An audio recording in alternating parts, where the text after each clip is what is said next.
So our next topic would be chapter 11, dysmenorrhea and PMS. So painful menstruation affecting daily routine and activities. There is most common is there is no cause, it's just primary dysmenorrhea. And if there is a cause present, secondary dysmenorrhea, it's like very less.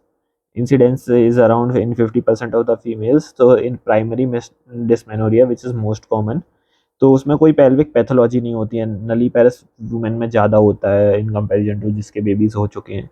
Early menarche is the risk factor, और pain जो है day 1 में of menses से शुरू होता है या फिर कुछ घंटे या कुछ दिन पहले, और पेन 1-2 दिन में सबसाइड हो जाता है। स्पास्मोडिक होता है नेचर में, gradually increasing in spasmodic like spasm comes and goes.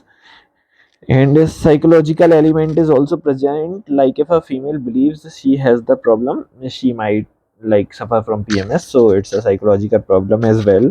USG would be normal because there's not any anatomical defect as per in primary at least, है ना। और prostaglandin F2 would be F2 alpha would be greatly increased, जो कि associated होता है ovulatory cycles के साथ। Headaches, joint pain, myalgia, dysalgia. Treatment भाई एनसेड्स दे दो, मतलब पैरासीटामोल दे दो, एंटी स्पास्मोडिक ड्रग्स दे दो।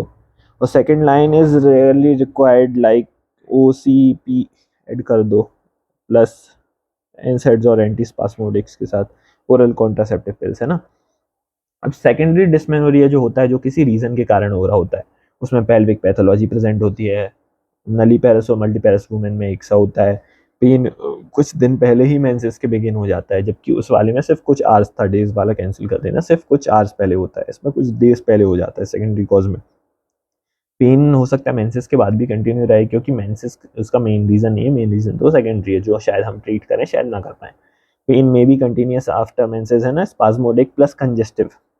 or USG may be abnormal because there is some secondary cause. This is not the main reason we are having the pain.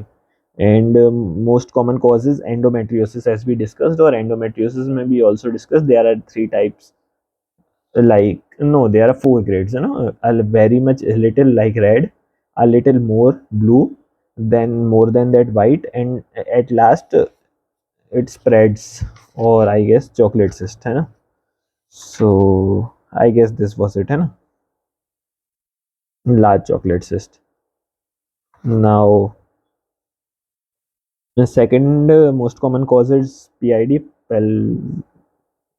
fibrosis, adenomyosis, copper T, and spasmodic. And treatment is cause, underlying cause plus symptomatic treatment. PMS is pre-menstruation, yeah, premenstrual syndrome, yeah, distressing physical, emotional, and psychological condition which occurs in second half of the cycle. Clinical features क्या क्या होते हैं? Bloating हो गई, facial puffiness आ गई, oedema आ गया, और most common जो इसको अफेक्टिंग डिसऑर्डर है वो उसको मूड स्विंग्स बोलते हैं, जो बोलते हैं मूड स्विंग्स, है ना। तो हॉट फ्लैशेस आ सकते हैं, anxiety, loss of concentration, depression, या फिर pre menstrual dysmorphic disorder. Diagnosis क्या होगी भाई? सिम्टम्स 3 कंसेक्यूटिव डेज में सबसाइड कर जाएंगे।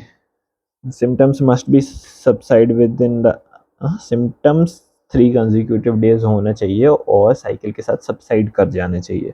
Symptoms must be absent for at least 2 weeks.